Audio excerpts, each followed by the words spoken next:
Well, hello there. Here we are with another one. I have just finished reading The Golf by Spargo-Ryan.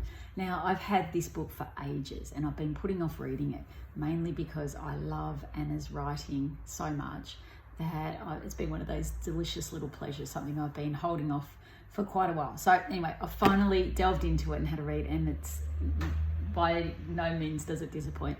Anna has written another book called The Paper House, which I just love to bits.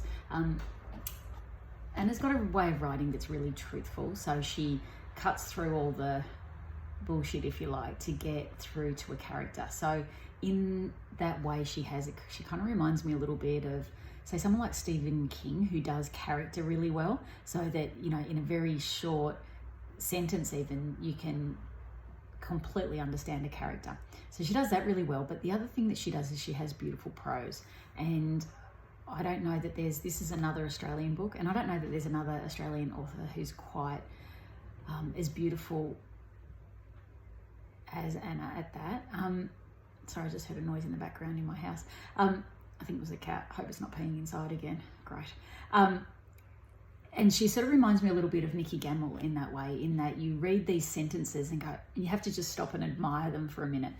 There's one that I've just highlighted here, and the story is about two kids, again, just like the last one, two kids being raised by no good parents. And so this time it's the mum who falls in love or in relationship with a guy who's a drug dealer. So we have these neglected children who are essentially raising themselves, and it's the story of what their life is like in the particular suburbs that they choose to live in.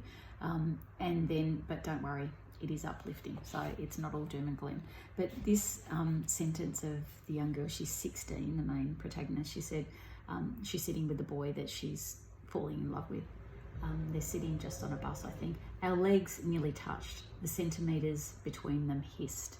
And I just love that, because you're back there. You totally remember that sensation of young love or lust, if you like, but also just of that longing that goes with that. And Anna does that really, really well. So I had a fabulous time in this book, even though you are a lot of the time going, oh, someone please look after those children.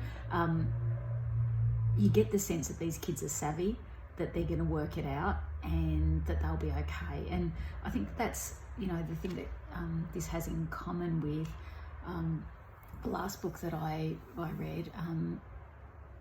There's this feeling that the adults are no good, they're not getting their shit together, but the kids are somehow going to be able to negotiate the world. They've got a tenacity, they've got a strength, and there's something else in there that you just know they'll be all right. And so the father is absent in this, and each chapter begins with a little bit of a story about him. And there's one of them that just breaks your heart, where she's looking for him in the crowd, hoping that she'll see him, and all the students were able to ask for a song that they think their parents would like, and so she chose Hound Dog because she thought that her dad liked Elvis.